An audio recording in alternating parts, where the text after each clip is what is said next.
What's up, guys? We just got back from Isle of Dogs. Now, we already reviewed Ready Player One many weeks ago. Well, we did. I'm gonna go see it. I'm gonna go see You should see it, Joe. It's good. It's really good. on Angry Joe's recommendation. Yeah, And Alex's. Yeah, I hate everything, and that one was good. It was a lot of fun. So I'm gonna put up the spoiler section for that with some Q&A with Steven Spielberg and some of the cast and crew for that film. But so this week we went and saw a film that's already been out. I think it's been out since the 23rd, last Friday. Isle of Dogs, a Wes Anderson picture. Now, you have to forgive me, I've actually not seen a single Wes Anderson film. I have You're missing out on some good ones. I have seen Fantastic Mr. Fox, which I didn't realize was Wes Anderson. And I don't really remember much from that film. But I certainly remember this one because this guy was eye-rolling every time the trailer would come on. And I'm like, I can't wait to review this because you're going to hate it probably. And so the time has finally come. And overall, I really enjoyed this one. I think it's one that's, it's a little, it's a little hard to get into at first. I think it kind of goes a little slow. I'm already, and this is coming from somebody who was already won over by the concept. You got this animation. I like this gruffy kind of stop motion look. I like Japan. I like dogs. And, Joe, there's this island in Japan that's like filled nothing with cats. And I was like, oh, cool, they're doing something. So I was like, okay, so this is a pretty cool concept. And I'm ready for a different kind of thing. But even me, where I was all like, all right, I'm all in. It was real slow at the beginning. It took a while to really ramp up. And I was like, I'm not sure if I'm enjoying this, and then eventually it got to me. And so when a movie can sort of turn me like that as I'm enjoying the experience and going on this adventure with this kid trying to find his dog who has been banished to the Isle of Dogs, a trash island, because of an evil conspiracy theory, I guess. Didn't make much sense, but overall the characters, I think, is what got me. I thought the dogs were, pretty funny, charming. The film has a lot of charm, but it does seem kind of distant. And I'm hearing a lot of sighing and a lot of looking down at the ground, so I don't think these guys liked it as much as me. Joe, what do you think? I'm a fan of Wes Anderson. I You like are? his films a lot. Yeah, they're slow paced, but this one just felt too slow for me. It's not one of his better ones. Okay. I did not really enjoy this one. Really? Yeah. Okay. I do like animation. Mm-hmm. I'd rather stick with Fantastic Mr. Fox, but this one I was just bored. You're bored the whole bored, time? Yeah. honestly. Does that have to do with kind of the dialogue pattern here? Everybody kind of talks like this. No, that's how his films That's his are. movies are. Oh, that's yeah, it. that's Okay. his movies, but the characters I Didn't didn't get you. care about. Okay. Yeah. Well, honestly, That's not really I'm connection. struggling to remember anything in Exactly, Fantastic like, you Mr. just Fox. No. And this one I remember, so I'm disagreeing with you. I think that this one is better than Fantastic Mr. Fox. Probably because, I've taken in a stray dog before. It's subject material I like. I really like dogs, although I really like cats. Cats get shafted in this. I guess Wes Anderson doesn't like cats. But, so to me it was memorable, but it just seems so, I don't know, cold, distant. I'm not Whimsical really to a sure. fault. Yeah, there's whimsical. Here's an interesting thing.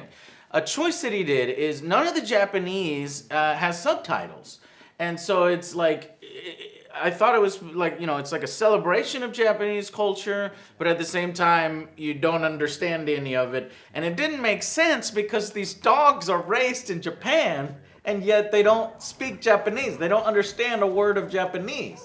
That doesn't make sense. His dog was born and raised in Japan, and yet speaks English. Hey, but- And then one of the main characters in the film is a exchange student, not even a Japanese person. So the Japanese people in this film are kind of just window dressing kind of thing. And I wanted more of them to really get involved. I mean, they do towards the end.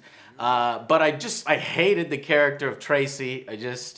I think that kind of brought down the film for me. There's a what would you call her? A foreign exchange student in one of the schools, and she learns about the story of this boy going, to sort of rescue his dog, and she does some investigative work back on the mainland while we have this plot line going on Trash Island, and she's just a trope. She's just, I don't know. Maybe she just rubbed me the wrong way. She's really annoying, and I just... No, she is. I agree with you. Okay, yeah, I just didn't like her. And kind of slow. The story, I get that he's going for he always does this where it's like very whimsical storyline where it doesn't have to make a lot of sense. And this one didn't, and so I didn't fault him for that because it doesn't make any damn sense. But it's fine because I'm willing to believe that because it's in this movie. But you're saying you're waiting and waiting for it to ramp up, and for me it didn't go anywhere. It just kind of I didn't hate anything about the movie. Mm-hmm. And there's a couple things we'll get into if we do a spoiler section. Where it's like, all right, I'm willing to believe that there's this conspiracy against dogs, which is kind of stupid, but like this part is really stupid. Yeah. But there was nothing in there that was just like that you didn't like, but there was also nothing in there that I really liked, and I wanted to because I love the cast so much. Like Jeff Goldblum's amazing.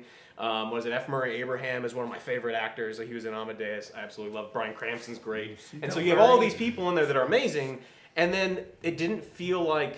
I know for a fact they didn't record all in the same room. Like, Jeff Goldblum, he did some press for this where he's just like, he's in Vegas, and he just gets called up and said, I did everything over the phone, and he was leading me there. And you can tell because there wasn't...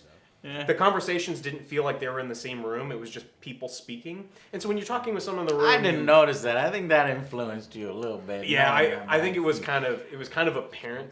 To me, it's just the way they talk. But you say that's the way Wes Anderson films are. That it was a little putting me to sleep. So whereas a normal film would be slow burn, big burn, this one was slow and then compounded by Wes Anderson's style, and then it didn't ramp up until sort of the third act there. Mm-hmm. But by then, I was won over. The characters were I got endeared to the characters, and I wanted the little boy to succeed. I wanted the island to understand what was really happening, and I got invested in this world that is complete nonsense. I mean, they have like this mythos too. Like they open on this tale like it's a Disney's kind of story, and you're like, what? And you're just kind of expected to roll with it. So I was like, all right, that's kind of ballsy. And here's the thing. We watched we saw like 90s and stuff in Rotten Tomatoes, and a lot of critics praising it. I don't see that, and it sucks because I want to see that, but I do like it, and I just think that it's maybe not as good as as that or as advertised. But here's why I think I like it a little more than these guys is that it kind of rubs me the wrong way. But it's like, I like watching films that are different from each other. And this film is definitely different from anything I've seen. And I think I have that different perspective than you guys, because you guys have seen a bunch of Wes Anderson films. So you're like, oh, he's doing this, and that's kind of his style, and this is the weaker of the ones.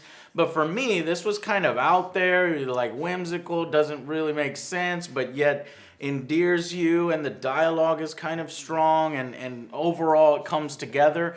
But I can feel that this one was kind of not gelling as well, perhaps, as some of the other ones you've seen. So let's go with, let's make this a quick review, and give it a final verdict and go on to a spoilers discussion. So, and you can bring up any other points that you want to, but Alex, let's start with you. What would you give Isle of Dogs? So I'll do two. If we're doing it as like a Wes Anderson film, this is a 3. This is only within related to his other films. Right. I want to see all those. Some of his other films are really, really good. Yeah. And then I really enjoyed this. Like this one did all the things that he normally does, where there's great shots, the cinematography is great. I mean, the stop motion animation is incredible. Yeah. And there's really nice to look at. And there's traditional animation. There's some great things about it. I love on the TVs how it's like normal, animation. Yeah. and that just really nice to look So at. it was incredible. I can see why people really like the look of this film. I think the voice acting wasn't up to par with his other things. So like this one falls really far down the list. Like if I had to rank this one, this would be towards the bottom of his films. And compared to another film, any other film, I mean, I want to say like a 5.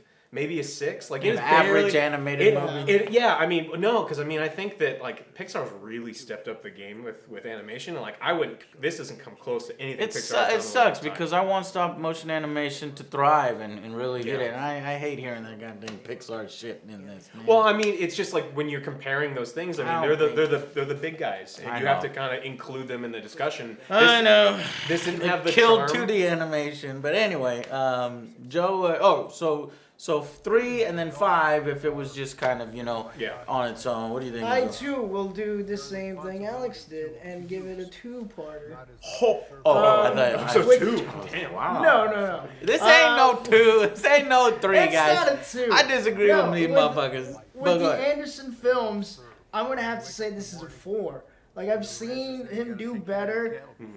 Example, Fantastic Mr. Fox. I still like the animation. It was good animation. I wanted to see some more of Jeff. I want to see some more Bill and all them. They're just like little support characters, but I wanted them to be more in the film. But overall, I'm gonna say this is an average film for me. Not a lot of memorable moments and not a lot of memorable characters. I'm probably gonna forget about. I 5? honestly will not watch this again. Okay. Out of all of his films, this is the least one. All right. So I guess I'll go with my final verdict. I haven't seen any Wes Anderson films, so I have seen Mr. Fantastic Fox, but it's been so long, I can't really do that. So I disagree. I think this is an above-average film. I think it's worth watching. But at this point, with a lot of these other good films out right now, you got to go see Ready Player One. If you're in my audience, you need to see Ready Player One. And I know Ready Player One looks f***ing stupid. And to this film, it kind of looks stupid, going in, at least to people like Alex. But Ready Player One will satisfy you, even though it looks dumb. It's a lot of fun. And this one, it's on shaky ground. It's going to satisfy some. Maybe the people that could really appreciate different kind of films and art and stop motion and all the work and talent that went into this. But it doesn't rise to the level that it should be with all these really talented people working on it, you would think. So in that sense, but it is an above average film. So I'm going to peg it at about a 7. No, I think you guys are influencing me. I'm It's just not. that I really did not like the Tracy character, and at one point she even gets violent with this other character who is in them. Okay, well we'll talk about in spoilers. We're gonna have a spoiler section. Yes, we're gonna have a spoiler section. So 6 out of 10. It does have some issues, but I think it's an above average film. Okay, a lot of talented people worked on it, and it's really nice to look at. So that's why it rises above average. So thank you so much for watching. If you want to stick around, the movie's been out for like a week. We're gonna get no views on this, but I don't care. Let's talk Just so spoilers you are now. interested. And if these guys say don't watch it, just watch our spoiler section. So okay, we'll head there now. Thank you guys.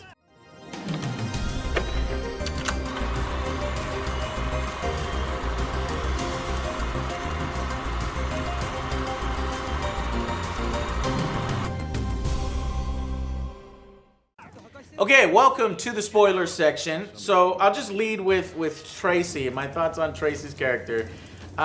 We were having an argument before. He's like, I don't like this film. I was like, why? He's like, well, number one, in the trailer, you got this little girl here saying, oh, I fell in love with you right in the beginning. And he just found her annoying. I was like, no, and I was like, no, man, relax. It's just the trailer. It's going to be developed, and you're going to understand why she has a crush on him. And I was trying to defend it. Well, we saw the film, and I can't defend it. She's just... She's 18, he's 12. Oh, I didn't even know that. Yeah. Yeah, but and she's just this sort of dumb character that sort of hogs all of the attention in the film. And they try to make her this very strong female, presence that can drive the film forward and really rally the people to expose this conspiracy theory, which doesn't make sense. Dogs are bad and kill them. Oh, Because they like the cats. because they like. Is it the cats that are really doing it? That would have been fucking cool. But no, they don't say that. It's just long ago there was a battle with dogs, and I guess humans hate dogs, but no, they don't because they're man's best friend. So it's all confused. And Tracy, this foreign exchange student, doesn't really let anybody else do anything or talk, and she's actually beating up Japanese people. Yoko Ono. What? Yeah. Yoko Ono was actually in this movie. Well, she was Yoko, but I didn't know she was Yoko Ono. For no reason. So she's beating up Yoko Ono as she's really upset because, you know, her mentor, possibly love interest. Which they give her the serum. Yeah, so high this school student. The most. Yeah, it doesn't make any sense, right? So she's basically a Mary Sue, or you know. So, and I don't know, she's just annoying. And what I did like, though, is how the villain, like, and I think this is because Wes Anderson was trying to tie in Japanese culture where there's some honor there, and finally when he's exposed that he had acted like the kid died on the island. His freaking nephew, who was his ward, and he was supposed to tutor and stuff. He lied about his death, tries to murder all these dogs. For what purpose, we don't really know. Poisons the scientist. Yeah. Who cures the disease, which all of his scenes were really cool with all this machinery, and like I just went, wow, I want to see what these sets look like when they put these things together. It was a beautiful movie. Oh, cool. Yeah. And that's why I think it's a 6, maybe a 7. But he gave himself up at the end for no reason. Yeah, no, I liked that. So it just shows you that maybe some people can change, and maybe that particular mayor, and he looks all badass too. He's like big and stuff. Maybe he was raised to have some honor, and at first you see his eyes light up, glow like he's about to burst, and no, this kid's lying and stuff, and then he sort of realizes that, you know, he kind of fucked up, and maybe, you know, thinks back. And so he kind of admits that he did that. In public, he admits it. Yeah. And then he almost turns into sort of a good guy and helps the crew out in order to, you know, he's still arrested and all that stuff. But my problem with that whole scene was he goes from bad guy, gonna murder all the dogs. The girl comes up with a megaphone, says a couple things, and then he immediately goes, I'm a good guy now, let's not murder all the dogs. There was nothing to overcome. It was like he flipped the switch and it's like, oh, you're a jerk, you're gonna murder the dogs. It's like, oh, let's not murder the dogs. There was a scene there where he's turned around and he's in darkness and his eyes, I believed it because he's exposed. He's smart. When you're a villain, you realize that you've been exposed. There's nothing that you can do at this point because the kid just walks in. He's alive and he brings a bunch of dogs with him. And they cure the dog in front of everybody. He's fucked, okay?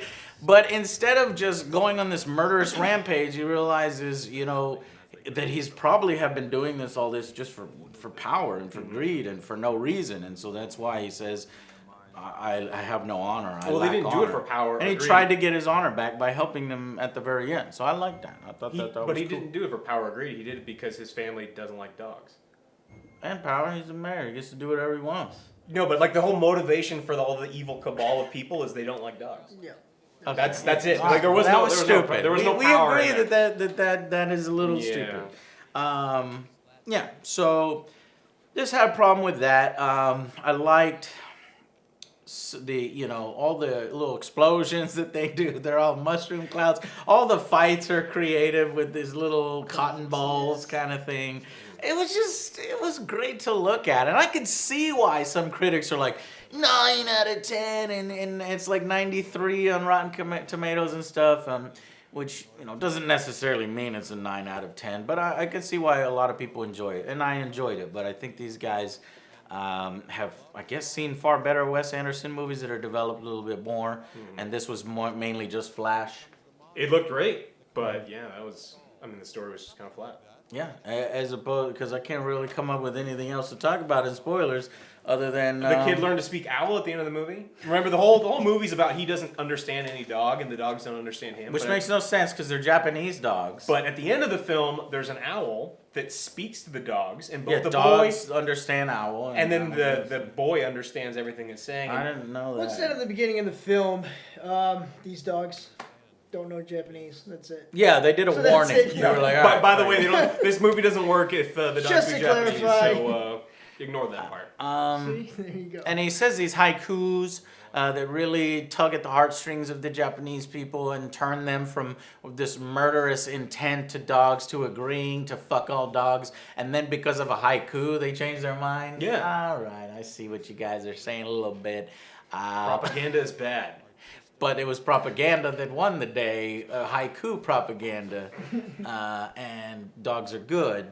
So, oh yeah, and plus you're hot, Tracy. You had to throw that in. You know what? Okay, cool. Yeah. That's about it. Go see Ready Player One. Go see Ready Player One. And then watch Or- this if this hits Netflix. If you're a fan of animation, go watch it in theaters. But Or you can watch Rushmore. That's another good. Life Aquatic is really good. That's another Grand good Budapest one. is excellent.